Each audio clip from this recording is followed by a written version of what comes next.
sou o tio Cris, o seu brother da língua portuguesa, e esta é a Live Sinistra. A live feita por você e para você. E nesta live eu tenho um enorme prazer de receber ele, que é meu brother, ele que é meu amigo, ele que é meu líder e meu top das paradas, Pastor Digão. Meu brother, Pastor Digão, seja bem-vindo à Live Sinistra. Tio Cris, boa tarde, meu amigo.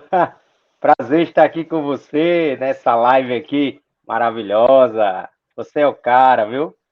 Nada, Uma o alegria. cara é você, meu parceiro. Galera, hoje a gente vai bater um papo com o Pastor Digão. Pastor Digão, como eu falei, né? Meu amigo, meu brother, meu líder, né? O pastor jovem aí da Igreja Batista Cidade. E o papo hoje é um papo super interessante, super É, relevante, não é? Um papo que tem tudo a ver com o jovem, tem tudo a ver com contemporaneidade, que é nada mais nada menos do que o jovem cristão e os aspectos socioculturais contemporâneos. Pastor Digão, antes de a gente começar o bate-papo, fala um pouquinho pra gente aí, quem é você, né? Quem é esse cara extraordinário? fala, tio Cris, meu amigo, um prazer estar aqui. É uma alegria estar aqui conversando com você, com a sua audiência, né? A sua galera aqui. Seus alunos, com certeza, vão estar aqui também acompanhando. Então, sempre uma satisfação, né? Tio Cris é nosso amigo aí, caminhamos juntos. Ele tem umas ideias geniais e eu tenho certeza que aqui o canal da Live Sinistra vai ser sucesso. Parabéns aí pela iniciativa, tio Cris, sempre promovendo isso na galera, na juventude, esse pensamento crítico, esse desenvolvimento, eu sei desse trabalho dele e é uma alegria. Eu sou o pastor Digão, como o tio Cris me falou, sou pastor da juventude na Igreja Batista Cidade. Vai fazer 2 anos da minha ordenação como pastor, mas estou na igreja desde 2005. Eu e minha esposa, né? Já deve ter percebido aqui no cenário, ela está aqui atrás. Então, casado com Prícia, 14 anos já. É minha companheira de vida, minha parceira, minha incentivadora. Então, esse sou eu. O tio Cris já me conhece, mas você também. Eu também adoro falar sobre juventude, sobre a igreja, sobre a nossa sociedade, sobre a atualidade, sobre negócios. Então, tio Cris, mais uma vez aí, obrigado, estamos juntos aqui. Espero que a galera goste aí da nossa live. Show de bola, show de bola, show de bola. Então vamos começar a brincadeira. Digão, primeiro fala pra gente aí o que é ser cristão na contemporaneidade. Ou seja, nos dias de hoje, o que é ser cristão? Tio Cris, ser cristão, né? A gente ouve muito isso nos dias atuais, às vezes tem muita ênfase sobre o cristianismo, principalmente nos últimos anos sobre, né, o movimento evangélico, mas o que de fato é ser cristão? Cristão, a palavra em si quer dizer pequeno Cristo, então é um Cristo pequeno, é um imitador de Jesus, é aquele que decide caminhar como Jesus caminhou, decide obedecer os ensinamentos de Jesus como seu mestre, como seu Senhor, como seu Salvador. Então, ser cristão é isso, é você viver conforme Jesus Cristo, né? Não simplesmente sobre doutrina de igreja, mas o cristianismo em si é sobre uma pessoa, é sobre Jesus Cristo, e independente do momento que a gente traga aí, seja lá atrás na história, seja hoje em nossos dias, ser cristão é isso, né? Na essência, ser cristão é isso. Tanto aqueles discípulos lá que conviveram com ele pessoalmente e o seguiram de fato, quanto nós, hoje, que nos intitulamos cristãos, devemos seguir. Mas ser cristão hoje, o que é ser cristão? O que significa?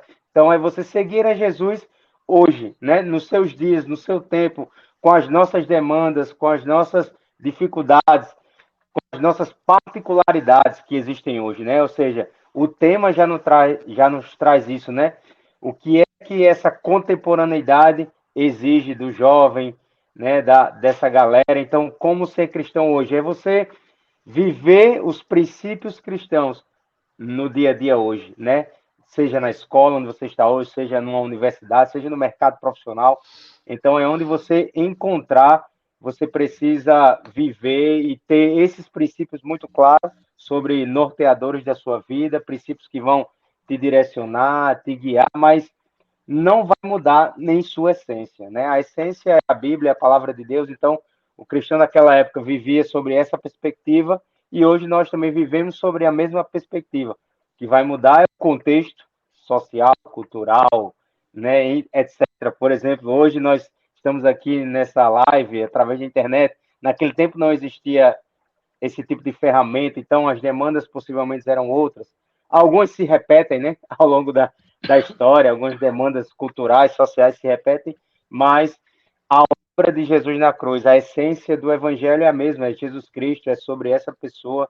Então, a gente precisa estar antenado, tá, Cris? Não somos cristãos como às vezes alguns pensam, alienados. Não, vivemos em um mundo, fazemos parte de uma sociedade, né? Convivemos com pessoas, então a gente precisa estar atento a isso, precisa sim se aprofundar, ler a Bíblia, estudar, conhecer quem é Jesus, mas também precisa saber do dia a dia, o que é que aconteceu hoje, quais são os fatos relevantes de hoje, né? O que é que está acontecendo na política, o que é que está acontecendo no esporte, na sociedade, etc. Então, o que é que está acontecendo no mercado de trabalho, quais são as tendências? Então, a gente precisa estar atento sobre isso. Ou seja, é a Bíblia numa mão e o jornal na outra, né? Como dizia Karl Barth, né? Um grande teólogo. Então, acho que passa muito por isso, né? Ser cristão na contemporaneidade é você saber que estamos inseridos num contexto. Eu me lembro bem da carta de Paulo aos Efésios, e o Cris, quando Paulo escreve para aquela igreja, ele diz que aquela igreja tem um dono, que é Jesus, tem uma posição espiritual, mas ele diz a igreja de Jesus que está em Éfeso, ou seja, a igreja também tem um papel local, social, ou seja, nós, enquanto cristãos, temos uma missão aqui onde nós estamos hoje.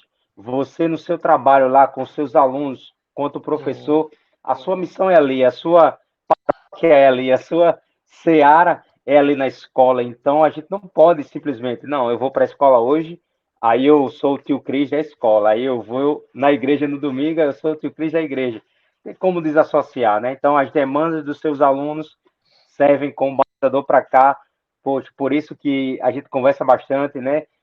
O que é que se passa no dia a dia da escola? Como é que está a cabeça desse aluno hoje? Isso serve para a igreja, para a juventude, para a gente trabalhar essas demandas. Então, ser cristão nos dias atuais é não estar alheio ao que acontece, né? Uma perspectiva de hoje, algo assim, bem mais contextualizado e antenado, né? Nos acontecimentos, Sim. com Claro. as questões de relações interpessoais. E em relação aos aspectos socioculturais brasileiros, internet, músicas, ideologias, isso tudo interfere no relacionamento dos jovens com Deus? E, Cris, a gente pode pensar de duas formas, né? Podemos dizer que interfere, sim, mas podemos pensar num aspecto positivo e num aspecto negativo. Como diversas ferramentas ou tecnologias que nós encontramos hoje, depende muito da intenção, de quem está por trás, de qual é o porquê, qual é a minha motivação naquilo. Então, a internet, sei lá, a música, pode atrapalhar? Pode, porque a música tem um poder de influência. A internet hoje influencia bastante. Nós temos influenciadores, né, digitais, temos diversas autoridades em vários segmentos que nos alcançam com os seus conteúdos e isso influencia nosso dia a dia. Por exemplo, você pode usar aqui da internet para influenciar positivamente a vida dos seus alunos, trazendo conteúdos relevantes, trazendo perspectivas da educação no futuro, o mercado profissional, né, o pensamento crítico. Então, isso pode ser um incentivador e isso também pode ser usado para aproximar o jovem, né, de Deus. Mas, por outro lado, dependendo do conteúdo que ele está consumindo, dependendo de qual influenciador ele está seguindo, por exemplo, pensando na internet, ou de qual artista ele está ouvindo, pode se afastar de Deus, né, de um relacionamento ali com Jesus, de algo mais íntimo, de uma relação mais piedosa com Jesus, porque tanto ele pode ser atraído como não, mas o problema não é a tecnologia, não é o dia de hoje, o problema não é o contexto, o problema é o que eu faço, como eu reajo a tudo isso, como eu respondo a tudo isso que chega até mim nessa era da informação, da comunicação, da informação fácil. Então, eu vejo por esse aspecto, certo? Não é que a internet em si seja ruim ou a música em si seja ruim. Existem diversos artistas excelentes no contexto brasileiro. Vamos trazer aqui para o nosso contexto mais regional. Estamos no Nordeste, temos aqui, né, vários artistas que gostam e tocam o forró. E o ritmo do forró pode ser um influenciador negativo para esse jovem seguir a Jesus ou não. Eu não creio nisso, eu creio de um Deus de graça que derramou graça sobre a nossa sociedade, sobre todo o povo, e existem sim bons músicos que fizeram diversas composições maravilhosas.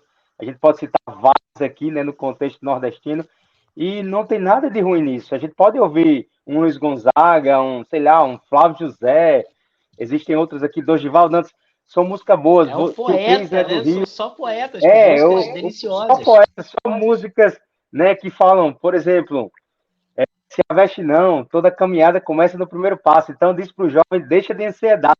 Ou seja, é uma letra riquíssima. Então a gente pode discriminar isso? Jamais. A gente não pode esquecer disso. Isso vai me afastar de Deus? Não, pelo contrário. A gente pode perceber Deus nessas coisas. Deus nos talentos, na criação. Até porque eu creio que Deus nos criou, nos fez seres pensantes, criativos, né? E a gente precisa olhar para essa forma plural, entendeu, tio Cris? Não é só aquela música sacro. Existia muito isso, né? Essa barreira na igreja. Eu acho que hoje a gente pode ir quebrando, né? O que é profano, o que é sagrado. Eu já falei, a nossa vida é uma só. É uma só. Se o tio Cris entrar comigo no meu carro, ele vai me ver ouvindo aquele forró ali, porque eu gosto. Nessa época eu fico doido para comer o milho, mas isso descaracteriza quem eu sou? Não, seria pior do que eu escondesse, mudasse a rádio ali, tirasse o som para ele não ouvir, e estou lá na igreja. Mas é claro que a gente precisa fazer tudo com ordem e decência. Se determinada música, só porque eu gosto do ritmo, mas aquela letra vai trazer uma edificação, vai me aproximar de Deus, vai não, vai me afastar. Então, deixa de lado, né? Esquece. Aí o tio Cris é do Rio, gosta muito do samba e tal. Um pagodinho. Aquele samba, existe algo que vai degradar a Deus, que vai blasfemar contra Deus, que vai te afastar de Deus, então deixa. Se não existe, não há nada que vai impedir, pelo contrário, né? Existem, isso poder e da graça de Deus foi derramada sobre esses artistas para compor, né? Porque a pessoa criar músicas, criar contextos, histórias assim do nada é só mesmo realmente, né, poder de Deus sobre a vida dessas pessoas, né? É assim que eu creio. E foi excelente você falar isso, porque até tira, de certa forma, quebra um estereótipo, né, que a galera tem do cristão, do crente, daquele que não pode fazer nada, não pode ouvir nada que não seja aquilo que seja produzido por um cristão dentro da igreja. E, como você falou, existem diversas letras de canções, do pagode, do samba, do forró, né, que são letras belíssimas e que não vão degradar a imagem, nem o espírito, nem a mente humana. Então a questão não é o ritmo, não é? É mais sim o que esse ritmo traz de conteúdo. Qual é o conteúdo? Exatamente. Qual é a letra da canção? Qual é a mensagem que está sendo passada? Então foi excelente esse posicionamento. Muito bom. A gente precisa, tio Cris, olhar isso como critério. Eu sei que você fala muito sobre isso, você, né, é um defensor da análise crítica, então você coloca isso para os seus alunos. Eu acho que a gente precisa também trazer isso para o contexto da igreja, da análise, não simplesmente a pessoa não vai estar seguindo aquele líder, o que o pastor fala está dito. Não, não é assim, a gente precisa trazer para análise, né? A gente precisa olhar se está adequado. Adequado com o quê? Se estamos falando do cristianismo, com o que a Bíblia prega. Se o pastor está falando, o líder está dizendo lá em cima, analise à luz da Bíblia se de fato é aquilo. Então, não adianta nada a gente olhar esse pensamento crítico só para academia, universidade, escola, e na igreja a gente não aplicar. Não, precisamos trazer para cá e repensar também. Vamos trazer isso aqui para a igreja, eu acho que não tem nada demais. Não, vamos pensar, influencia isso, afeta ou não. A gente precisa olhar também para os dois lados. E também acredito que sim, Os cristãos precisam estar presentes na universidade, no meio artístico, no meio político, para que sejam influenciadores, né? Imagina se a gente promove e a juventude entra na universidade, entra no mercado de trabalho com esse pensamento, com essa cosmovisão cristã, mas com essa ideia de criatividade, de empreendedorismo, de criar. Então, serão influentes. A gente não pode olhar o que está ao nosso redor como nossos inimigos, sei lá, a Assembleia Legislativa é meu inimigo, a universidade é minha inimiga. Não, são ferramentas que Deus pode nos dar e a gente pode usufruir disso, a gente pode conviver com isso e influenciar, porque eu creio, como Paulo diz quando escreve aos Romanos, né, que a gente deve viver não conformado com este mundo, com este século, mas viver de uma forma que a nossa mente venha a ser transformada, né, renovada, para que a gente não siga esse padrão, mas siga o padrão, sim, de Jesus. Então, é viver na contramão do mundo, mas viver no mundo, não sair dele, né? Não estamos alienados, não estamos numa Exato. bolha. Exato. Digam, e os textos bíblicos, né, eles foram escritos há milênios, né, a partir de perspectivas sociais, políticas, religiosas muito diferentes das atuais. Sim. Como contextualizá-los e explicá-los, tornando-os acessíveis e compreensíveis ao público jovem? Tá. Tio Cris, essa pergunta ela é de extrema importância. Eu acho que é uma das principais respostas que o estudioso, que o pregador, que o pastor, o professor da Bíblia, ele precisa se fazer e estar sempre preocupado com isso. De fato, a Bíblia foi escrita lá atrás. A Bíblia foi escrita num contexto muito diferente do que nós vemos hoje.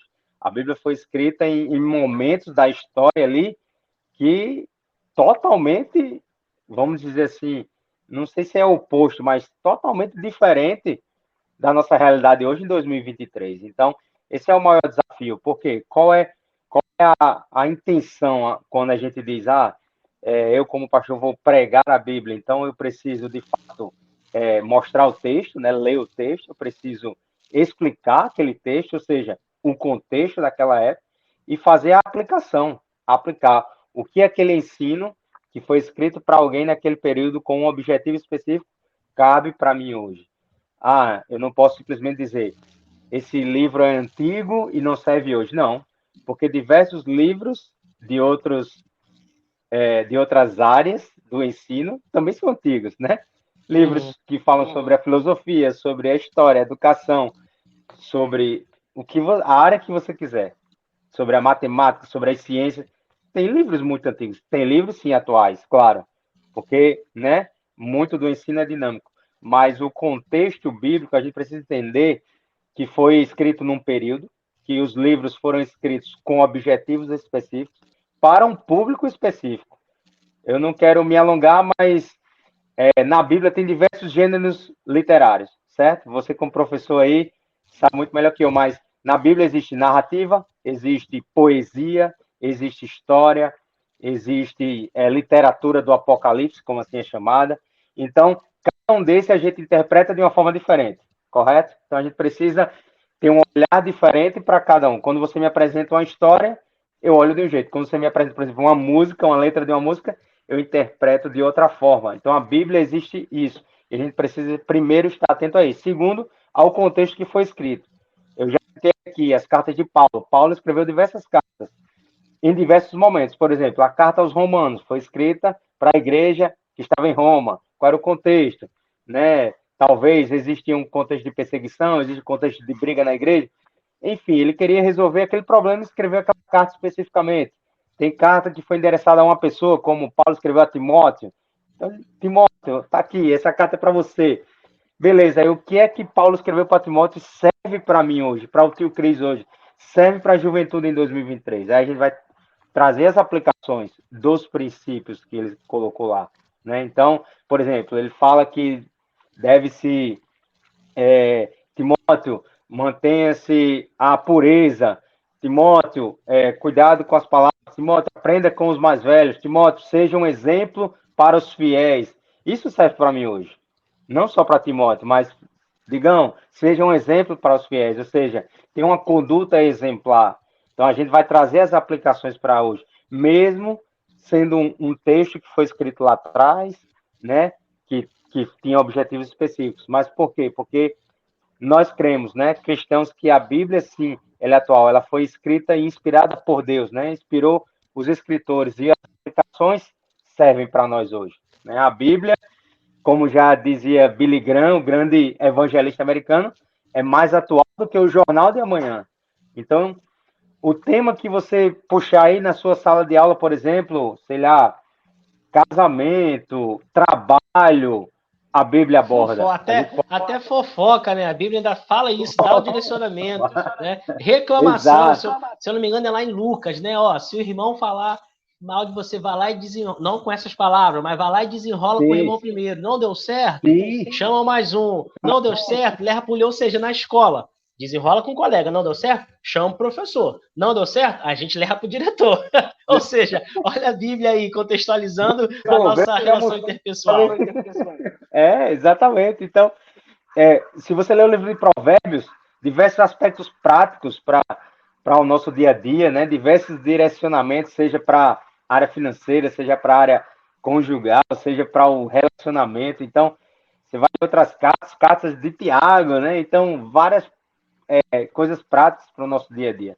Então, sim, é um desafio você olhar para o texto que foi escrito lá atrás e trazer a verdadeira aplicação, porque a gente precisa ter esse cuidado, entendeu, tio Cris? Para não dizer, para não comunicar. Imagine se a gente pega aqui uma live dessa e eu começo a comunicar e dizer que a Bíblia está falando isso e trazer aplicações que não são verdadeiras. Então, isso vai potencializar um falso ensino, uma falsa crença, talvez um desvio de conduta de quem estiver ouvindo. E a Bíblia é muito dura quanto a isso, né? Jesus foi muito duro com aqueles que ensinavam falsamente, né? Então, a gente precisa ter cuidado para não trazer as aplicações de forma distorcida, né? Porque tem coisas que são inerentes àquela época. Se a gente olhar o contexto que Paulo vivia, ele vivia em Roma, existia, né, o Coliseu, onde as pessoas existiam diversos aspectos. Se olhar para o Antigo Testamento, muda completamente, porque o processo cultural, né, social é muito diferente, né? A sociedade lá tinha critérios, costumes, práticas que hoje nós não temos. Então a gente precisa ter cuidado nessas aplicações, ficar atento ao que é para deixar lá, o que era daquela época, e ficar atento ao que sim é doutrina e eu posso trazer para hoje, né? Jamais eu posso trazer uma aplicação, por exemplo, hoje, você está vendo aí na Bíblia que Salomão tinha diversas mulheres. Então, hoje, o Cristo pode ter diversas mulheres, entendeu? A gente vai lá e vai O distorcer tudo e contexto. vai dar tudo errado. O interessante você falar isso sobre essa questão de distorção, essa questão do posicionamento do líder proferindo uma palavra da relevância, né, que a palavra do líder tem, porque há alguns dias, né, algumas semanas, um pastor jovem de uma igreja evangélica, né, proferiu um discurso repugnante, preconceituoso, recheado de ódio contra as pessoas homossexuais, né? Em 1 Coríntios 6, 9 a 11, trazer referência para a galera aqui, né? Diz o seguinte: vocês sabem que os maus não terão parte no reino de Deus. Não se engane, pois os imorais, os que adoram ídolos, os adúlteros, os homossexuais, os ladrões, os avarentos, os bêbados, os caluniadores e os assaltantes não terão parte no reino de Deus.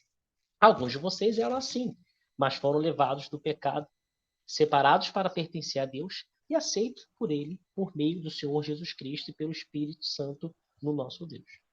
No versículo 10, né, a gente nota que há uma crítica a diversos desvios de caráter. Por que em pleno século XXI, com todo o desenvolvimento tecnológico, científico e possibilidades de acesso a informações, ainda há homens cristãos que insistem em atacar veementemente apenas a homossexualidade? Porque ele fala aqui, né, ó, ladrões, avarentos, bêbados, caluniadores, imorais, né? E por que há essa forte insistência em atacar veementemente apenas a homossexualidade? Tio Cris, a gente pode olhar assim como, de fato, um problema, né? Algo particular, não sei, de alguns líderes, de algumas pessoas que olham e diferenciam os erros, as condutas, vamos dizer assim, o que a Bíblia trata como pecado, mas a Bíblia não diferencia tipos de pecado. Ah, existe um que você peca mais e é mais grave, outro é menos grave. Não, para Deus não existe essa distinção. É tanto que Paulo coloca aqui todo mundo dizendo na nossa linguagem no mesmo balaio, né? Tá aqui. Uhum. Imorais, idólatras, adúlteros, homossexuais. Então, o cara que é hétero, que trai a mulher, o pecado é o mesmo, entendeu? Do homossexual. E por que atacar só o homossexual? Por que e veementemente, como você falou, né? Como esses exemplos, esse é um dos exemplos só, né? Desse pastor aí que foi citado. Então, eu acho que a gente precisa olhar como a Bíblia olha e não ficar ali classificando. Até porque a Bíblia vai dizer que não há um justo nenhum sequer. E o nosso pecado, a nossa resposta, a nossa solução, somente por meio de Jesus, né? Jesus morreu naquela cruz para nos purificar de todo o pecado. Então, Paulo está falando aqui para uma igreja que estava vivendo coisas imorais na igreja, de todos os aspectos, de todos os sentidos. E aí, a gente olha, homossexual, e coloca só esse na pauta, né? Na lupa aqui, dá um zoom aqui nele, mas de fato, a gente não precisa e não deve agir assim. Pelo contrário, claro, tratar o pecado, aconselhar, orientar, mas acima de tudo, acolher, amar, entender, né, o porquê, quais as motivações que as pessoas estão agindo de determinada forma, porque, como você me falou, pode ser um desvio de conduta, né, um déficit no caráter, então isso precisa ser tratado com profundidade. As coisas complexas não podem ser tratadas de forma simples, né? Então, e na igreja a gente precisa também, muito mais também de se necessário, apoio profissional que precisa tratar isso. Mas o que eu vejo é um olhar muito forte para isso, tentando muitas vezes, talvez, esconder outros erros que estão no meio da igreja e que são tão graves quanto isso, como ele fala aí, né?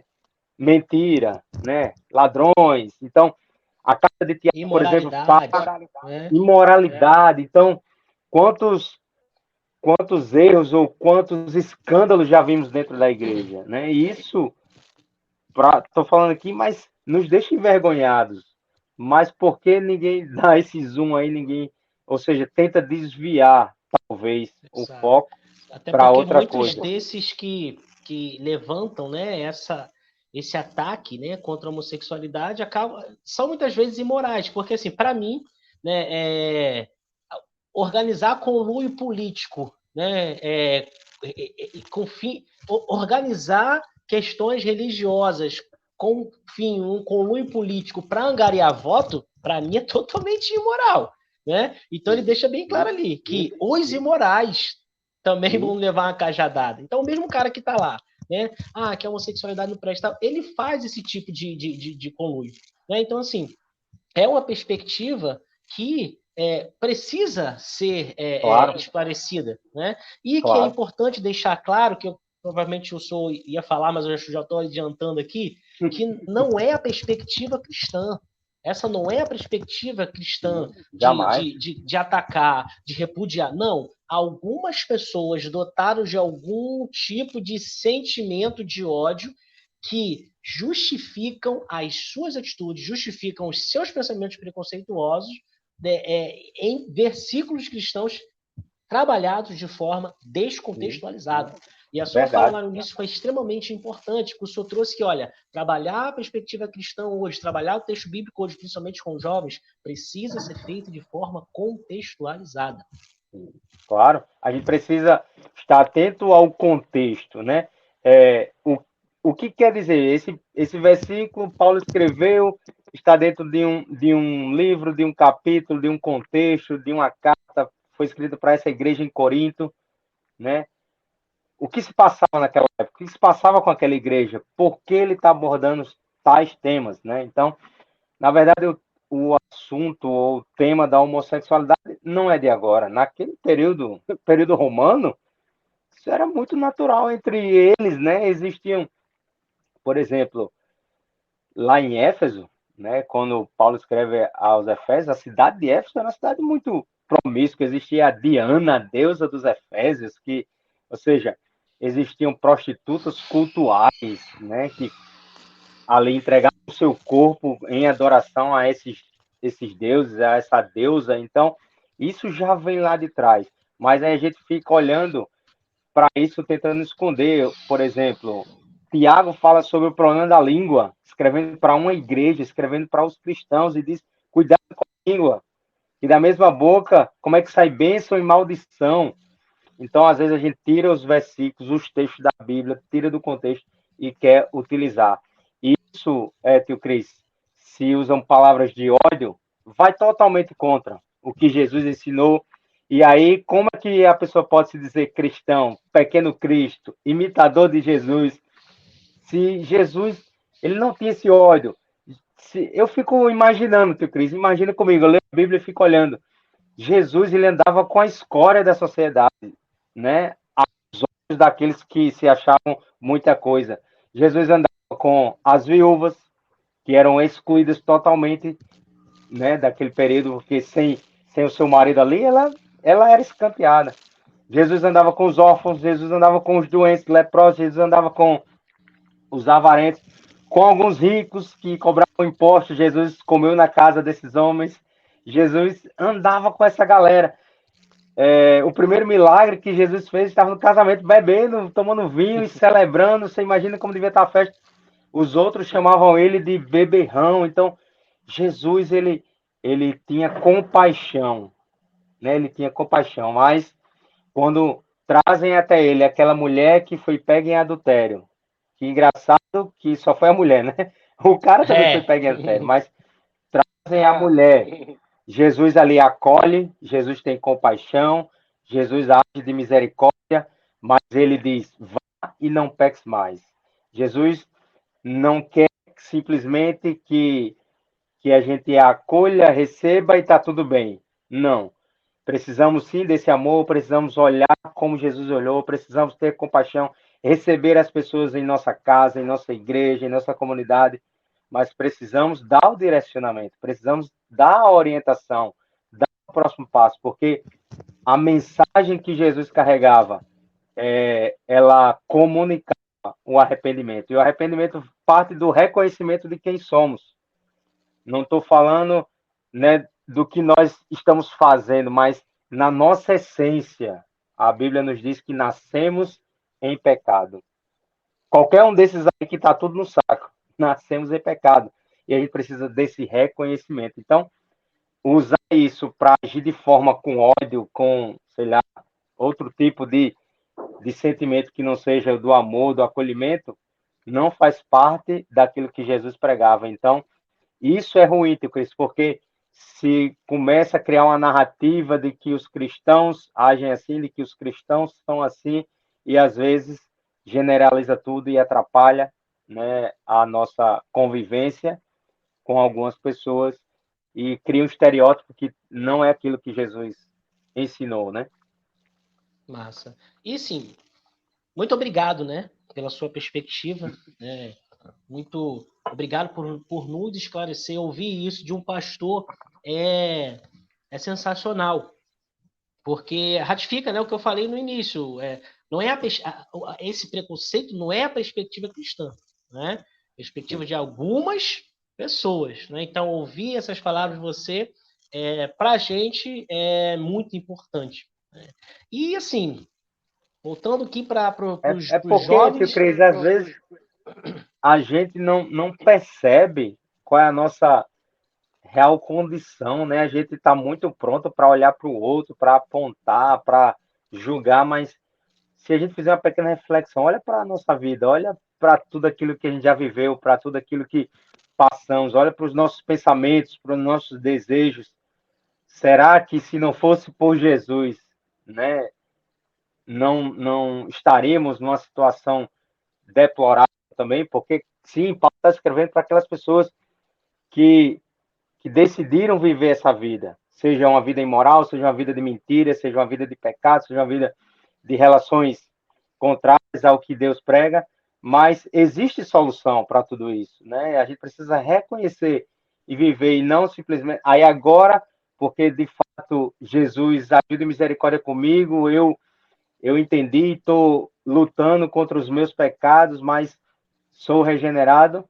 Aí eu olho para o outro de uma forma diferente. Não, eu devia olhar com o mesmo amor, com o mesmo sentimento de acolhimento, de perdão, e mostrar também que Jesus é a solução, Jesus é a verdade que liberta, que muitas vezes as pessoas estão presas numa mentira que contaram para elas. Talvez as pessoas não é nem o desejo delas viver uma tal atitude, né? Viver de forma errada ou numa prática pecaminosa, porque às vezes o pecado ele vai nos atraindo e vai nos envolvendo, mas começou por uma brincadeira, ou por uma mentira, ou por uma decepção, ou, enfim, ou por uma qualquer que seja o sentimento. Mas existe aí uma solução, existe uma promessa que Jesus pode nos curar, né? Nos libertar, nos trazer essa liberdade, né? De vida, fora essas nossas escolhas, né? Pecaminosas. Que massa. E assim, é perceptível, né, que atualmente há uma exacerbação dos atos de liberdade, né? Umas vezes até se tornando libertinos. E sobre esse aspecto, como que o cristianismo atua junto ao jovem por meio da igreja? Tá, a gente fala de liberdade, a gente olha, o jovem deseja a liberdade, né? Liberdade de quê? Às vezes vive preso, sei lá, ali sobre uma educação dos pais, sobre um contexto, mas que liberdade seria essa, né? Às vezes, aí você dá a liberdade, você aposta no jovem, você dá a responsabilidade e ele ali acha que, como você falou, vai viver de forma libertina e vai viver a vida descontrolada sem pensar, sem entender as consequências dos seus atos. Mas falar em liberdade, né, conforme a Bíblia, não tem nada a ver com essa libertinagem, até porque Paulo diz: não useis da sua liberdade para dar ocasião à carne. Então, estou livre, eu vou agora viver aos meus prazeres, aos meus desejos. Não. Mas o que Jesus nos chama é para viver uma liberdade de escolher não viver dessa forma. A gente já falou aqui, eu posso ser cristão na atualidade, viver num contexto social, podemos ser felizes, podemos brincar, podemos sorrir, podemos nos divertir, né? Às vezes tem pessoas que acham que o crente não se diverte, que só vive escondido aqui dentro de um quarto, orando, jejuando. Não, a gente se diverte, a gente brinca, a gente ri, a gente come, mas a gente pode viver isso sem estar preso a determinadas coisas que a sociedade muitas vezes nos impõe. Tem jovem que não teve experiência nenhuma, por exemplo, com a bebida, mas a sociedade coloca na cabeça dele que para ele começar a aproveitar a vida ele precisa da bebida e muitas vezes ele tem contato com isso muito cedo e aí se torna um vício muitas vezes sem volta, né? Ou seja, é muito perigoso. Mas nós podemos, o jovem pode se divertir sem a bebida, por exemplo, né? Sem determinadas práticas que são contadas para nós, né? O diabo, ele é muito astuto, ele vai contando essas mentiras, e você é livre, você vai, pode escolher isso, você vai, e ele vai de forma sutil, né? Nos colocando isso, como foi lá atrás, com Eva, com Adão, lá no Éden, o diabo chegou de forma sutil e ali conseguiu enganá-los e eles experimentaram ali do que Deus tinha decidido para eles não fazer. Então, essa liberdade que Cristo nos chama é a liberdade da escravidão do pecado, porque nós nascemos em pecado. Nós já falei sobre Adão. Adão representava a humanidade. Então, Adão pecou, nós recebemos, herdamos o pecado, já nascemos assim. Precisamos nos libertar, porque a Bíblia diz que a recompensa desse pecado, o salário desse pecado é a morte. Então, estávamos condenados à morte, a morte eterna, a separação desse Deus que nos criou. Mas por Jesus Cristo nós somos reconciliados. Você leu bem, né? Somos justificados. Então, esses erros, esses pecados, que até você citou na pergunta anterior, né, são restaurados. Jesus nos tira dessa prisão e aí nós somos chamados a viver essa vida que Jesus viveu, a imitá-lo. E essa imitação de Jesus é deixar essas outras coisas, é você ter a liberdade de dizer não, muitas vezes. Já que você tocou no aspecto da juventude, o cara tá lá na escola e chega alguém oferecendo, sei lá, ó, fuma esse cigarro, experimenta aí, é legal, tu vai ficar legal aqui na nossa festa. Ele deve ter a liberdade de dizer, eu não preciso disso, eu não quero isso, eu vou continuar me divertindo, mas eu não quero isso, eu não vou ficar preso, por exemplo, a esse tipo de vício, aí só vou me divertir quando eu tiver o cigarro, né? Então, Jesus nos chama para essa liberdade, e essa liberdade é condicionada à vontade de Deus, né? Então, não é a libertinagem que eu vou fazer os meus desejos, não. Poxa, combina com Jesus, faz sentido isso aqui, é lícito eu praticar isso, né? Então, me convém, né? Está adequado eu estar nesse lugar, eu praticar tal ação. Se está, se combina com Jesus, segue em frente. Se acha que não combina, não vai, você tem total liberdade de dizer não, né? É dessa liberdade que a Bíblia prega, né? E falando em liberdade, livre-arbítrio, que parada é essa? Explica aí pra gente. O tio Cris hoje está bom, ele se preparou. Tio Cris, essa aí é um assunto, um tema muito debatido, né, entre os estudiosos, teólogos, mas quando a gente pensa em livre-arbítrio, ou seja, uma decisão livre, né, você fazer escolhas totalmente por sua conta, né, sem sofrer a influência de ninguém, mas quando a gente pensa nesse aspecto em relação à Bíblia, fala muito sobre a salvação, o livre-arbítrio em relação ao plano de redenção de Deus. E ligado a esse aspecto, o homem ele não tem, vamos dizer assim, essa total, essa liberdade plena, porque essa escolha, né, da salvação partiu de Deus. Deus decidiu, né, a Bíblia fala que ele nos amou primeiro. Então Deus olhou para o pastor Digão e disse: eu vou ter misericórdia por esse jovem aí, vou resgatá-lo.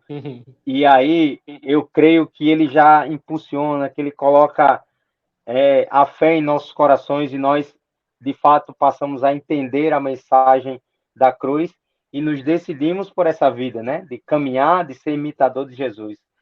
Mas nós temos escolhas.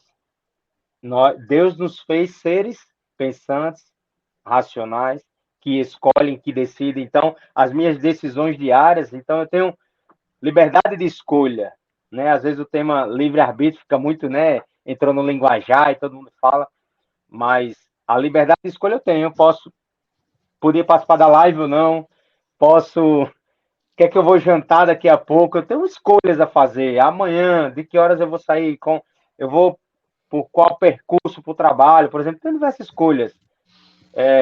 O jovem está aqui, ele tem diversas escolhas, vai escolher a profissão, vai escolher a pessoa com quem ele vai se relacionar. Então, nós temos escolhas, e isso são escolhas naturais, Deus nos fez assim. Mas a vontade, o desejo, a escolha e o poder de você se libertar, como a gente falou agora, da escravidão do pecado, somente por meio de Jesus, né? Só a escolha, Deus decidiu nos salvar e ele coloca, né, o seu Espírito Santo em nosso coração e isso vai nos moldando e a gente de fato decide aí por seguir a Jesus por meio da fé. Eu creio que Deus lá primeiro mexe ali os pauzinhos e diz, ó, a fé aí agora vai crer, porque Paulo diz que a mensagem da cruz, a mensagem do evangelho é loucura para aqueles que creem. Então, muitas vezes, a Bíblia também fala que o homem natural, né, o homem na sua forma natural, tendencioso ao pecado, não entende as coisas de Deus. Então, muitas vezes, talvez você já mandou um versículo para alguém, deu de presente uma Bíblia, a pessoa lê, não entende, ou você mesmo lia, não entendia. Em determinado momento, você passou a entender, você passou a crer, seus olhos foram abertos. Então, ali, nós entendemos que Deus, né, coloca a fé no seu coração, o Espírito Santo age, e aí seus olhos são abertos e você faz essa escolha. Eu decido por Jesus, agora eu quero viver essa vida. Então, mas a livre escolha total, livre-arbítrio, você decidir totalmente por você mesmo, eu não creio assim. Eu acho que o homem, ele já nasce com essa natureza tendenciosa para o mal, né? para fazer o errado, para fazer do jeitinho, para dar seus, né, pulos do gato. Nós já nascemos assim. Mas Deus, ele tem misericórdia, ele intervém aqui, né? Nós entramos na história de Deus e aí as coisas passam a mudar. E atualmente, o cristianismo ele tem atuado como um limitador da liberdade ou como um direcionador do exercício do livre-arbítrio dos jovens brasileiros? Eu acho que ele não limita, né, tio Cris? O cristianismo, ele traz liberdade, eu creio muito nisso, porque lá na Bíblia afirma um versículo muito conhecido que às vezes é muito usado, como você disse já, fora de contexto, mas é uma verdade profunda, né? Conhecereis a verdade e a verdade vos libertará. E Jesus, ele mesmo afirma: eu sou a verdade, né? Eu sou o caminho, eu sou a vida. Então, conhecer esse Jesus nos traz liberdade. Então, pelo contrário, ao invés de limitar, o cristianismo nos apresenta a verdade, que é uma pessoa, que é Jesus. Então, Jesus nos traz essa liberdade. Muitas vezes a gente vê de forma distorcida porque é o meio que nós vivemos. Muitos pregam a liberdade, muitos pregam a paz, mas que paz é essa que a gente se arma para uma guerra, né? Então, às vezes é contraditório. Então, por exemplo, não, olhando para a história, o povo judeu esperava o Messias, né? O Messias foi prometido lá atrás na história, mas eles viviam na ansiedade, no aguardo da chegada do Messias. E eles, no momento em que Jesus aparece, eles esperavam que fosse um grande guerreiro, um rei que ia tirar aquele povo dos poderes de Roma, da opressão de Roma. E Jesus chega montado num jumentinho ali, tal, pregando, né, essa liberdade, pregando o reino dos céus, pregando o amor, o perdão. Muitos não aceitaram. Muitos não quiseram esse rei, não quiseram esse Messias. Mas é essa liberdade que Jesus nos chama, né? A liberdade do pecado, a liberdade de pensamento, a liberdade de crer, de entender, de viver como Jesus, né? E hoje, falando de liberdade, nós temos essa liberdade. Estamos aqui ao vivo na internet, conectados e falando sobre o cristianismo. Talvez em outro lugar do mundo a gente não tivesse essa liberdade. Estaríamos sendo aqui tolhidos, perseguidos, talvez não ia nem ao ar, né? Essa nossa live. Então, o cristianismo nos traz essa liberdade, nos apresenta a liberdade. Então, o jovem que se encontra com Jesus, o jovem que vive conforme a Bíblia nos ensina, ele de fato, pode ter certeza, que ele encontrou a liberdade, que ele alcançou a liberdade, a verdadeira liberdade, né? Que é viver conforme Jesus e não uma liberdade qualquer que está pregando aí. Ah, a liberdade é fazer o que eu quero com o meu corpo, fazer o que eu quero da minha vida. E isso é uma mentira que é contada e os jovens vão acreditando porque muitas vezes precisam pertencer a algo, querem, né, buscar resposta em algo, querem se apoiar em algo. Mas eu creio que o cristianismo não é o limitador, mas sim o direcionador, o orientador, né? A Bíblia é aquilo que nos guia, que nos orienta. Os Salmos 119 vai dizer que a palavra de Deus é luz que ilumina os nossos passos, né? Então, é a direção que o jovem precisa, né? Muito, muito mais hoje, né? E é Nos nossos dias. interessante essa sua fala porque desperta em mim a seguinte reflexão. Liberdade é diferente de libertinagem. E para você exercer a sua liberdade, você precisa de responsabilidade. Muitas Sim, pessoas acham total. realmente que liberdade é você fazer o que você quiser, como você quiser, com quem você quiser, a hora que você quiser. Não, isso não é liberdade, isso é libertinagem. Isso é imaturidade. Quem age assim são Sim, crianças, né? sim. E a É, gente precisa diferenciar o menino do homem. Então, a partir do momento que a perfeito. gente começa a entender as nossas responsabilidades, responsabilidade sobre aquilo que eu falo, responsabilidade sobre as minhas atitudes, eu estou agindo com liberdade, porque eu estou tendo consciência. E uma coisa Isso. que eu adquiri, né, a partir do momento que eu me tornei cristão, foi justamente essa questão de consciência, porque o Espírito Santo agindo em mim, ele me deu justamente a possibilidade da expansão da minha consciência. Porque até a Isso. gente tem até um ditado que a gente usa, né? Você foi convencido ou você foi convertido, meu parceiro? Tem muita gente que É, fala, ah, não, mas eu era assim depois que eu entrei na universidade, eu deixei de ser cristão. Não, então você nunca foi. né? Você falou lá no início que esse aspecto de contemporaneidade envolve tudo que a gente vive. E a gente vive no mundo. Eu não preciso refletir as coisas do mundo, né? Mas eu vivo no mundo. Então, vivendo no mundo, Claro, o que claro. que eu posso fazer por mim e pelos outros a partir daquilo que eu experiencio? Então, o fato de você Claro. estar na universidade não vai fazer você deixar de ser cristão. Isso também é até uma ideia muito equivocada que algumas pessoas evangélicas até falam, que Isso. até corrobora a ideia da anti-intelectualidade, da anti-cientificidade. Não é? Ou seja, aquilo que é científico, aquilo que é intelectual, aquilo que te leva a pensar, não é cristão. Ou seja, quer que o jovem regrida e volte à idade das trevas, e na verdade Pois é. não é isso. Então, essa questão que você falou me leva a refletir justamente sobre Claro. esse aspecto.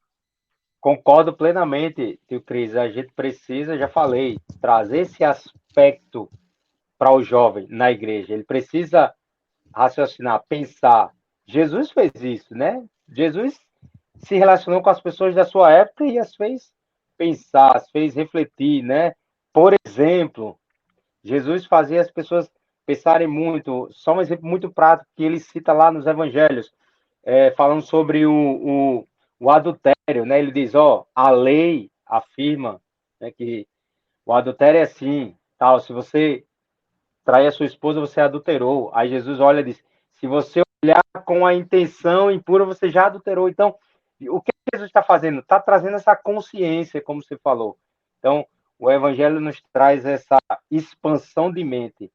Aí eu lembro, e estou aqui com ele aberto, Romanos capítulo 12, porque é um texto muito conhecido e fala sobre isso, sobre a expansão da mente, no termo grego que é a metanoia, né? Então a gente precisa experimentar isso, né? Viver o cristianismo e expandir a nossa mente para que entendamos a vontade de Deus. Ele diz, portanto, irmãos, rogo-lhes pelas misericórdias de Deus, que se ofereçam em sacrifício vivo, santo e agradável a Deus.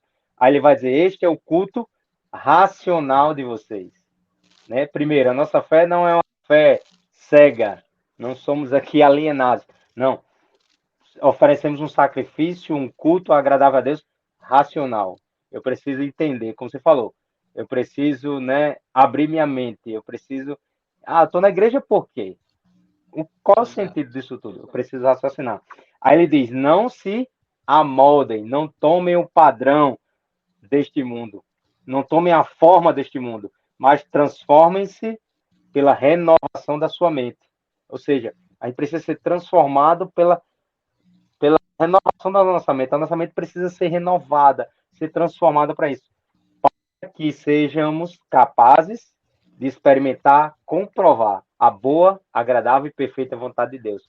Ou seja, Deus tem uma vontade que é boa, agradável e perfeita. Eu só vou conseguir experimentar essa vontade, comprovar isso, se ela de fato é boa, perfeita e agradável, se a minha mente for transformada por essa verdade que liberta. Então, como você falou, se eu tenho essa convicção, se eu vivi essa experiência, se eu tive esse encontro com Jesus, não é porque eu vou chegar no mercado profissional, não é porque eu vou para a universidade no próximo ano que vai se desfazer tudo. Não, você tem que estar firme, você tem que estar alicerçado, você entende de fato? Ou você estava na igreja só no oba-oba com a galera, é legal a igreja, aí quando Só chega vai na pro universidade, louvorzão. trabalha no louvorzão, aí beleza, aí tem uma aula bíblica, aí não quer ir, aí tem um jantar e vamos. Aí chega na universidade, é confrontado, alguém pergunta uma dúvida, e aí? Então, não estou dizendo que todos os jovens aqui têm que ser pastor, teólogo, não, mas se aprofundar naquilo que crê. Eu sou cristão, então quem é Jesus, pelo menos, para você? O que é que você crê? O que é que a Bíblia diz? Porque chegando lá, vai haver esse confronto, porque se você é professor de português, você sabe defender a língua portuguesa, o porquê, o Claro. não porquê, o que é isso, o que é a redação, o que é a coesão, coerência, etc, etc. Linguagens, então, você sabe, você vive isso, você se aprofunda. Mas não é o meio que vai me fazer. Pelo contrário, eu preciso viver isso, experimentar isso e viver o que a Bíblia diz que eu sou. Você deve chegar lá, jovem, na universidade, você é sal desse mundo, você é sal da terra. Então, o sal tem que salgar. O churrasco tem que ter sal, senão não presta. E Churrasco se tem que botar ter sal. sal demais vai ficar ruim, não é verdade? Então, Exato. se você for churrasco demais, vai ser ruim. Então, seja temperado, né? Seja na medida. E Digão, estamos chegando ao final, né? E Eita, que passa rápido demais. nos atentando aos jovens, qual a sua visão para o futuro das igrejas cristãs no Brasil? Eita, o futuro, tio Cris, eu quero crer, eu quero imaginar, eu quero perceber e olhar para esse futuro e ver uma igreja forte, né? Por quê? Porque a Bíblia mesmo diz que os jovens são fortes, ou seja, uma igreja cheia de energia, uma igreja criativa. Nós temos muitas mentes brilhantes que precisam, né, aflorar, que precisam colocar isso a serviço da comunidade, a serviço do reino. Você imagina uma igreja influente, uma igreja agindo na sociedade, se o jovem se deixar agir, se o jovem colocar a sua capacidade, colocar tudo aquilo que Deus lhe deu a serviço da igreja, do reino, vai ser uma igreja forte, influente, mas também precisa ser uma igreja centrada em Jesus. Eu acho que esse é o ponto principal. Não podemos desfocar, né? Desde a primeira pergunta você me falou isso. Então, a essência se mantém, né? Mas eu vejo uma igreja desse nível, né?